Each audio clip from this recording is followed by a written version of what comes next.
কক্সবাজার সদরের খুরুশকুলে ছেলের হাতে মোহাম্মদ সৈয়দ নামের এক ব্যক্তি খুন হয়েছেন। বাড়ির পাশের ধান খেতে মাটি চাপা দেওয়া অবস্থায় তার মরদেহ উদ্ধার করেছেন স্থানীয়রা। ইউনিয়নের দক্ষিণ ডেইলপাড়া কুমারিয়ার ছড়া এলাকায় এই ঘটনা ঘটে। পারিবারিক কলহের জেরে এই হত্যাকাণ্ড ঘটেছে বলে প্রাথমিকভাবে ধারণা স্থানীয়দের।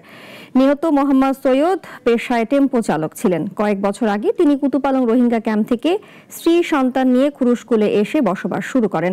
এই ঘটনায় নিহতের স্ত্রী ও বড় ছেলেকে আটক করেছে পুলিশ। ছোট ছেলে এখনো পলাতক।